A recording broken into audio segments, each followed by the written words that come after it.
What's up, everyone? Gojin the Makai Phantom approaching ya, and today, what you're gonna see is a grown man in a fucking turtle shirt look at some goddamn toys! Yeah, I've been slacking, missed a week of videos, and 2 weeks of the live podcast, and now I've got the nerve to make my next video a fucking figure review. And even then, it's goddamn late. But one of the figures me and others been asking for years is a figure of King Goji and Final Goji. But while still having its critics, years go by and the movie, Godzilla Final Wars, begins to earn quite a bit of love from the community after getting some time to breathe from monster movies and appreciate what Kitamura did with it. So eventually, years later, SH Monsterarts finally came out with their very own Final Goji. And how did it go? Let's find out. First, let's dive into some lore. Back in the day, the biggest threat to humanity was none other than Godzilla himself. But eventually, they backed him in a corner to free him for the next years to come by. However, after an alien invasion, he'd be unleashed as the lesser yet more powerful of the two evils, being one of the more badass incarnations to come yet. Of course, like the Godzilla Ultima review, what we're gonna dive into first is the box. As you can see, if you're familiar with Godzilla Final Wars, or Kitamura's style as a whole, the lighting on the box, alongside the font/coloring of them, captures Kitamura's style in a very solid manner.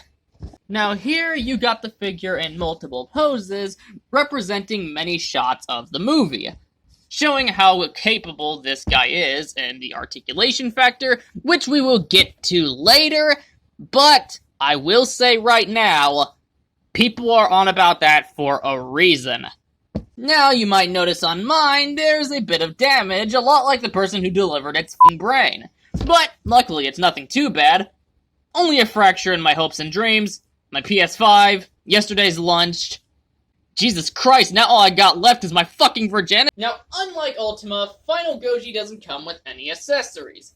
Gojin, you fake piece of shit. Monsterarts doesn't always have accessories. After all of these years of trying to find some pussy, I thought I finally found someone who understands me. I was gay for you. I wanted that dick. Jesus. Look, I'm mentioning this because this is my second figure review, so for those who are not very familiar with the Monsterarts line and saw my review for Ultima, I thought I would point out that little detail. But on to Final Goji. The detail on this guy is utterly striking. He's got that typical charcoal black flesh that really brings out the scales and short dorsal fins. The claws have that yellow nail color, looking like he's been locked up for years, and in general, it captures exactly what one would expect from Final Goji. The sculpt itself looks very much screen accurate, as you can see by comparison. Honestly, while Monsterarts has a history of doing slight stylization, I don't think any was truly attempted here. And while I don't mind a bit of touch-ups to look realistic, I respect they kept it faithful. I think the position I have him in, next to what we got on the big screen, says more than enough the duckbill shape, pissed-off look, and slim yet muscular body type is present in this piece. As for paint job, it isn't perfect, but certainly ain't nothing to be upset about. The teeth are a bit messy, and the eyes, if you really pay attention, are slightly derped, but the vast majority is done so competently, you can't be mad at it too much. Even then, the bit of sloppiness in the mouth blends in a bit with the dark colors, sorta resembling filth, so it isn't very noticeable unless one is to seek it out. Now here's the part collectors have been head over heels about. The articulation. To those who've watched Godzilla Final Wars, whether you love it or hate it, you'll know Godzilla was quite agile in that particular entry. So in this case, articulation is important to people that want to mimic the crazy stuff he was able to do in that movie. I'd have to say it's exactly what everyone hyped it up to be. Whether or not it's a kid's toy or an adult collectible, action figures are made to be played with in some shape or form, just for different reasons as we grow up. As there is a variety of poses to put this guy in, whether it's making him look cool on your shelf, cool pics, or even stop-motion battles if you have the time, talent, and patience for that sort of thing. And I'd say they did their very best at not making the gaps stick out for the articulation of this figure. Now, time for a size comparison. No, we are talking about action figures. Put your fucking pants back on.